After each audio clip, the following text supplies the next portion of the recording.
The People Station 107 JAMZ, the big homie Erik Tee inside the Afternoon Jumpoff. Man, I had to take you back just a little bit, man. I told you we had a special guest in the building. That was the baddest right there. No Limit family in the building. I know a lot of cats. If you don't know about this guy right here, you obviously weren't on No Limit. You obviously knew nothing about the Tank. You knew nothing about hip-hop. This is from Louisiana. We got them in the building, man. Mr. International Joan Fiend is in the house. What's up, Fiend? Everything is good, my brother. Everything is good. It's so good to be out here, see you. You know what I'm saying? Your comrades up in here. Man. For those who don't know, it's Fiend. Whoop, whoop, whoop. You know what I'm saying? Jones. Glad to have you in the building, man. I had to reach out to Fiend. I said, you know what, Fiend? I do a lot of interviews with artists that come through. I said, you know what? But I gotta get somebody in here that I can say that I used to really ride you back in the day, back when I was in Mississippi, back when I was in Alabama. I mean, this dude, if you didn't have street life, if you didn't have this one in every family, I mean, and even all the way back, because we had you over here like probably 03 or 04 when we first changed formats, and you came through, man. But yo, I'm just glad to have you here, man. Hey, I'm happy to be here, you know what I'm saying, back on the big station, you know what I'm saying. You've always showed love. You've always been a sincere supporter. No problem. And that's what it is. We're back. And a lot of folks, for the new generation, like my son, who'll be 17 tomorrow. Awesome. They're up on Currency. Yeah. So a lot of folks know you from that Jet Life. Jet Life International Jones. So, I mean, like, what was that like, man, you just kind of, was that something you thought about changing and you said reinventing yourself a little bit? I've always been in the studio, and I probably joked about it. Yeah. But it, like, cats just didn't catch it. If I don't gotta be all you can be, these were always textures of just everything on the spectrum of what I was able to produce, you know what I'm saying? Yeah. So what happened was, maybe I can answer this in depth maybe later. I don't know if I have it now. I don't want to be too. Okay, what happened was what happened made me go full stream with it, right? Yeah. I got married. Okay. All right. And the month after I got married, my dad passed. Wow. Right? So I went to Europe. I just left. You know what I'm saying? My wife was like, go get your head right. You know what I'm saying? I just left. You know what I'm saying? Yeah. I went over there for about a week or so, and I was just vibing, and I said to myself, I don't want to grieve. I just closed my dad's eyes. You know what I'm saying? Had to, turn off this life support thing. I said, this is a little bit much for me. You know what I'm saying? Yeah. And even as horrid as it may seem, I really want to celebrate, not to be on a down and out. You feel me? True. So what I did was I went through all the music that me and my dad used to listen to in his barroom. He owned the barroom for over 40 years. Okay. Yeah, so Morris Lounge. So I said to myself, I got in Europe, man. I went over there to judge the Cannabis Cup with Currency, sidebar. Yeah. You know what I'm saying? My dad would have appreciated that. You know what I'm saying? So what happened was I closed his eyes, literally, and I went straight into the studio. I produced the track. I woke everybody up about 8, 9 o'clock. I pulled Musa to the side, and I told him what happened. He was like, "Why?" I said, "I just couldn't see me getting y'all out y'all sleep." Yeah. You know what I'm saying? I said, "But that's that. This is this." We went overseas, and I took this music, and I came home, and I said, "I'm going to share with the world what the evening would be like with me and my pops on the road, the music we go through, the conversations we may have through music over instrumentation." Okay. And I couldn't pick a better person to take this ride with me, to have with us Marvin Gaye, a lot of samples of stuff that was just beyond soulful and electric, you know what I'm saying, that just kind of poured you in, you know what I'm saying? Okay. So I came up with this project, Tennis Shoes and Tuxedos, you know what I'm saying? And I said I was going to celebrate, and that's what that was about.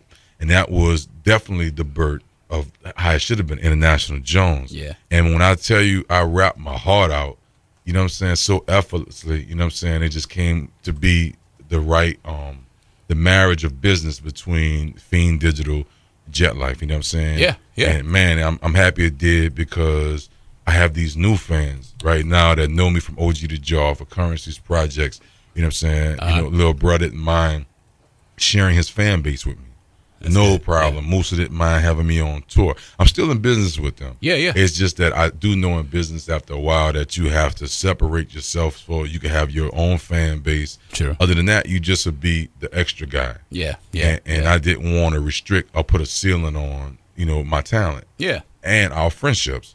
You know what I'm saying? And a lot of folks, you don't want it to look like you're riding off of his coattail. Exactly. You know what I'm saying? And you already have yours established. Yeah. Exactly. So now we got to talk about, we could definitely talk about No Limit pretty much all day. If I had like a TV show. Why not? We could talk about that and talk about it. One thing I do want to say, and it's not about, putting down anybody or musically, No Limit pretty much ran the 90s. Yes, sir. I mean, and I think No Limit had music for everybody. You had your street music. Yeah. You had your R&B. Yeah. But when it came to lyrics, and this is my opinion, right? I think you brought it. Like, and a lot of folks, they always look at the South. I mean, Outkast, kind of shut down a lot of that, right. But they didn't really think of the South as being lyrical, especially out of New Orleans, because you heard a lot of bounce and, things like that. Right. But you brought that to the table. Man, I've always been a hip hop kid, a hip hop baby, you know what I'm saying, an avid listener of hip hop. So I always believe that it's lyrics first. Yeah. You know what I'm saying? So it was a great marriage, you know what I'm saying? Everybody can't be the dopest lyricist.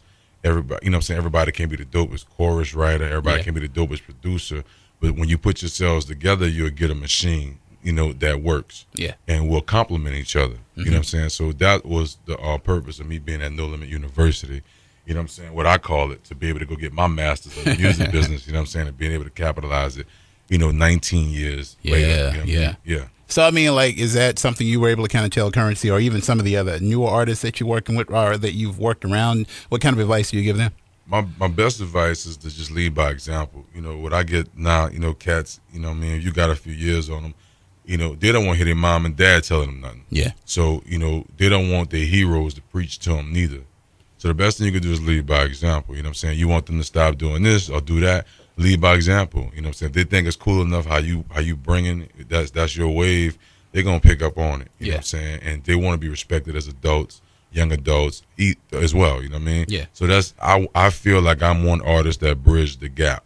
I want to bridge the gap. I ain't going to force it neither. You know what I'm saying? I feel like, I had cats busting heads out here off of my music. Yeah. At the same time, it was a balance. You know what I'm saying? You got If I Don't Gotta, and that's why you got International Jones now. And I got the same cats that was busting these heads telling me, they dating girls and chilling, doing sweet love and all that to some of my music, which is cool because I want to represent every feeling, every emotion that man go through. You know what I'm saying? And that's the best reality I can give, you know what I'm saying, without actually, without taking something away from stardom or what makes them attracted to you. You know what I mean? So do you think there's like a point, like obviously when you came out with No Limit and even before that, you were with Big Boy Records? Yeah, of course. So I mean, over the years, do you think you could still be, not calling you, but do you think you could be a 40 or 50-year-old dude still talking about the same stuff that you were talking about then? Believe it or not, man. Look at John Wayne in the Westerns. Yeah. He was 50, still gunslinging, protecting the West and wearing a badge. Yeah. So me personally, I can't speak for everybody, but me, I shall be the Frankie Beverly of rap music. I'm destined to be here, whether it's a CEO, behind the scenes producing, A&R, road management. You know what I mean? I got a plethora of different things I wear hats that I'm real good at. And if it was meant for me, I'm going to be doing music for here because that's what I was made for. That's true. To be a conduit, for these messages, these emotions to get out because most people can't control their thoughts. Yeah. Or how to deal with other people. And that's what they got off the music. That's what we all got as kids, you know what I'm saying? We didn't know how to represent ourselves, but this music got us so crunk, don't play with me. I ain't going to be pushed in the corner, you know what I'm saying? Yeah. Or I may deal with a loss in the family, or I don't know how to deal with physical abuse of a woman being assaulted. You seen your mother dealt with this, so you heard these songs from us to know how to deal with it accordingly. And I think that was our place in this culture. That was our place in this music, and that's what my job is today. I can't worry about what's really too trendy. I like it all. I mean, I love to see people take care of their families, so I don't knock whether how good or how bad. I just looked at you stepped up to bat and you did well, and I commend that. You know what I'm saying? And I fill the void. That's my objective. Now, will I be rich off it or richer? Who knows? You know what I'm saying? But I know I played my part. So as far as writing, a lot of folks, don't realize, I mean, we touched on this a few years ago when I first got a chance to meet you, but you did a lot of writing behind the scenes. You did stuff with Trina. Is that still things that you do? Because a lot of folks thinking rapping and being on stage and the videos is there, but you're getting that behind the scenes money too. Don't get me wrong. I like to write. You know what I'm saying? I love to fill the void of a dope track, an awesome track, and no one could think to put words to it. And I'm sitting over here just bubbling. I feel like I got the answer. You know what I'm saying? So I still ghostwrite. My latest land was Transformers 4. I got a placement of Transformers 4 with a song I did with a brother from Monroe named Rodney the Boss. Yeah. Okay. And we got a song on there called That Slap. Okay. And it's on the soundtrack, you know what I'm saying? So I constantly stay working. I may not be on TV all the time and stuff like that, you know what I'm saying? So just to be clear, if this is a field of business that anyone out here listening right now that want to do, picture, if you play your part, you can get your check and you can get a career. You know what I'm saying? Everybody can't be the rapper, everybody can't be the producer, but somebody could be the road management, someone could be full-time management, someone could be liaison, someone could be A&R. You know, there's a variety of hats that play your part in this business to make this machine work. Supergroup from No Limit and Big Boy Records. Oh yeah. Dead or alive. Man. Who would you put into that group? And what do you think they would bring to the table? Man, Supergroup. Man. Whew. Me, Mystical, Ghetto Twins, Partners of Crime, G Slim, Whoa. Black Menace, PC Murder, Silk, Mia X, Snoop Dogg, Mac, Cain and Abel. Let the world just bow down and embrace the South's presence. You know what I'm saying? That'll be it. Yeah, please. I mean, and you're getting everything in there. Oh man, please, just indulge. Just indulge, bro. You know what I'm saying? Just indulge. If it's past the Mason-Dixon line, know that we got your representation. You feel me? Yeah. Like you see Morris Bartlett, you get into an accident. Yeah. Please let us represent you. Let us represent. Yeah. Now check this. You have kids. Yes, sir. Is that something that you would like for them to continue? Have you talked to them about it? Do they even have aspirations for us doing music, or are they old enough? I guess. I have a 14-year-old, 6.5, and 2.5-year-old, 2 girls, 1 boy, and if they choose to, when I can see their talent supersede what the dad did, I would support it. You know, but me personally, I'm trying to produce scientists, astronauts, you know, people that are bilingual, you know, a little bit further than what I did in my education. But they're going to be forced to have music in their genes. It's already happening now. You know, it's already happened. My daughter's in dance. My 6.5-year-old's in dance. My 14-year-old's in the choir in her school. You know what I'm saying? My son, he got a deep voice. You know what I'm saying? Already 2.5. You know what I'm saying? So who's to say? Yeah. I'll nurture it, but I would want to do it correctly. I'll be able to actually put them through a university of this to when they'll be able to handle the business for themselves and know how to delegate power to assist them to get where they need to go in their careers, you know? Now, Master P, I mean, like you said, you know, he definitely picked you up on No Limit. And I think, you know, it definitely exposed you to the world because that was at the time when he was really doing his thing. Yeah. But what advice, or if anything, what did you learn from P that you might still be utilizing now? What I learned from P was that, you know, I have better memories of him, to be clear. You know what I'm saying? Like, money is one thing. Yeah. But I got better memories of him. You know what I'm saying? Like, I look at that he didn't have to have a third party deal with me. The greatest advice I got from him, or just watching him, was learning from his ups and his downs. Okay. You know what I mean? And what I learned most important from him is not to get in my own way, because he had so much responsibility. I don't think he knew that all the time, how to get out his own way. Yeah. You know what I mean? We share the same zodiac sign. You know what I'm saying? He's just, you know, a little older than me, and it just made me know if I want to be a better Taurus, to pay attention to the good and the bad. Okay. And I think that's what I learned. I'm way a better listener than a Taurus would ever be. Okay. You know, I'm a more patient person. Yeah. And that I don't have to be the person to drive us there. If we're in a car together, who cares who drove? We got there. Yeah. You know what I'm saying? I love the era of No Limit. I love what I learned, my work ethic. It was so similar to his. You know what I'm saying? When I first got there, I stayed up 5 days straight, didn't sleep. I know he had to say to himself, man, like, what's up with this dude? Like, you know what I'm saying? We gelled. Yeah. And we worked. And we worked and we worked. Like, there's an album with me, Mac, and C the world never heard, probably never hear. Wow. Because we worked. You know what I'm saying? I'm like, if he got $100 million and he's still coming to work, what I look like venturing off the Freaknik because it's the last one. You know what I'm saying? True that. So I stayed there and I looked up and I accumulated the things Silk said I would accumulate: a car, money, roof over my head, things like that. But it just never was enough, because as an artist, I always was dying for that trophy of I am completely the best at what I do at my craft. Yeah. So, and you know, the sales was cool, but I don't have that. You know, I got Puffy telling me he one of my biggest fan. I got Premier telling me he loved my album. I got Guru telling me, you know, I got Styles P. I got people. I made great relationships, but because for a minute, and I'm gonna let you get back to that, you were kind of affiliated with the Rough Riders. Oh, I was signed for 4 years. I lived in New York, and between Manhattan and Yonkers for 4 years. Okay. Me and my dad and Musa. Okay. You know what I'm saying? My brother. Man, I just covered so much ground. It made me so much more of a hustler.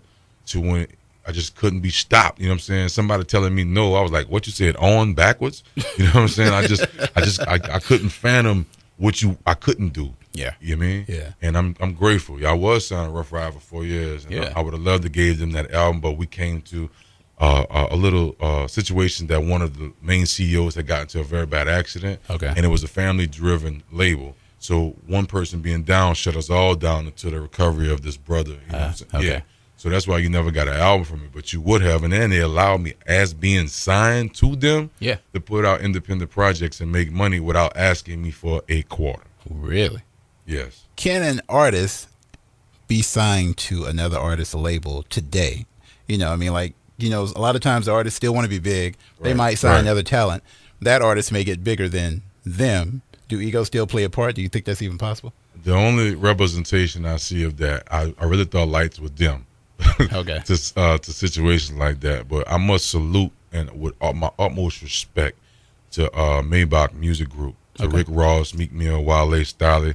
I love these cats. You know what I'm saying? If they don't notice, I love these cats because they're not going to let something come in between them. You know what I'm saying? Young Jeezy, I root for you dudes. You feel me? You may hit us, you may never hit us. It means something to me because I know there's a family that we don't see that you guys all take care of. Yeah. And I really, really love your unity. You know what I'm saying? Rick Ross, I just have so much respect for him because he could be a very stingy and egotistical artist that not let other artists, supersede where they need to go. Yeah. T.I. as well, major respect and love to you. You know what I'm saying? By all means, man, like the bigger picture, oh, man, I cannot forget Baby. Okay. Cash Money Records, shout out to Ronald Slim, Mac Man, Weezy, of course. These guys are people I love and respect because to this day I still sit with Baby, talk about anything. Yeah. I mean, if nobody noticed, these are my friends that we may meet on Rodeo Drive at 3:30 in the morning after a Grammys just to talk. Wow. To 6 in the morning about catching up or business. What's going on? Well, what you think the next turn of business? Like, this is what goes on. And I was able to share that advice, whether he took it, I don't know or not, to Baby before they signed a Drake or Nicki Minaj, and tell him the greatest observation I made during No Limit was that not to get in your own way. As much as you would probably love to be an artist, you may be so much beneficial to your company, your brand, your existence as a label, being the big homie and the OG and oversee things to assist. And when it's time, jump in and do what you can. You ain't got to stop doing music, but just don't make it about you. Yeah. You know what I'm saying? Because you got all this other superstar talent around you. Yeah. And I feel like, that's why these guys are here today, not just off of opinion or advice of myself, just because these men was able to make those actions come to life. You know what I'm saying? So we're going to talk about the current Fiend, but just a quick question. I mean, because I want to know. Let's go. And old school fans want to know. Was there actual tension between Cash Money and No Limit? Oh, it was definitely tension. Okay. It was definitely tension because nobody was able to say it's okay for two big labels to be from the same state. Yeah. It's okay. Yeah. It's okay for two big labels to be from the same city. It don't mean that you're number one and they're number 9. Then them guys didn't get a chance to come together and make something beyond so huge. Yeah. And they were both smart, intelligent, great labels. It was tension because they had tension before these companies ever existed. Yeah. These guys went to school with each other as kids. Yeah. You know what I'm saying? Yeah. You don't know what went on. You know what I'm saying? So it was a little tension, but by the grace of God, no one never got hurt. Okay. And we didn't deal with any losses. And to this day, I think we're reaping the benefits of two great companies putting out great music. Definitely. Yeah. All right. So tell them where they can find you. I know you Twitter, Instagram, where you at? Yeah, straight up, man. Hit me on Twitter, at Fiend for the Money. That's FIEND, the number 4, DA Money, right? You hit me on Facebook, it's Fiend for the Money, but it's FIEND, the number 4, DA Money with 2 E's, MONEE. Visit my website, fienddigital.com. That's FIENDDIGITAL.com for all your fiendish needs. Wow. And also check out the flyest gear that ever touched the street in the past 5 years, which is Sleepy Bear. You know what I'm saying? The company I started, you find it more in skateboard shops and high-end hip-hop clothing boutiques. Really? Yes, sir. Dude. Yeah. Are we looking at our own Sean Combs here? Our own Jay-Z? I don't know. I would be honored to know that it can reach them type of plateaus. Yeah. But I would settle for just being a force to be reckoned with in the X Games a couple years from now. You in there? I'd be very much fine with that. Yeah, and like new music, because I'm on Dat Piff and live mixtape. You got like mixtapes galore, but what's the latest one? The latest one I released is Capolavoro, which is Italian for masterpiece. You know, I'm a universal, international brother, and to see how people treat you in Europe, you would revisit what your value is. Wow. And that's why there's International Jones. You know what I'm saying? Yeah. The brother that just go walk through the lion's den and the lions look up while eating lamb and just look up and acknowledge and put their head down. Yeah. And I'm grateful with that. Is there a new album that you're working on? A new album coming out, a new Die Hard Fiend album titled TGIF. Thank God it's Fiend. You know what I'm saying? Because it's time. Yeah. You know what I'm saying? It's time for your neighborhood hero to return and give you what's been missing in music, that void, that honesty of, you know, regardless of if I'm looking good, looking bad, to let you know that we all feel that, you know? Wow. Yeah. Well, check it out, man. Hang out with me. Don't leave. I'm here, T. But check it out, bro. I got this when you sent it to me today. It was my first time hearing it, but when I listened to it, I said, I gotta play this for the world, just in case some may not have heard it. Word. Became King. Oh, man. I love it. I just shot a video for it. That's crazy. Really? You about to be the first person to play this live. No. For Lake Charles. You about to be the first person they're going to get it live. We got a video coming any day now. Became King. I just shot it the other day. This joint is off a Capolavoro. You're hearing it live right now. Erik Tee on 107 Jams. You know what it is. Let's get it, man. Fiend live in the building. Make sure y'all check out the full interview at 107jams.com. But here it is. Fiend became King on the People Station, 107 Jams.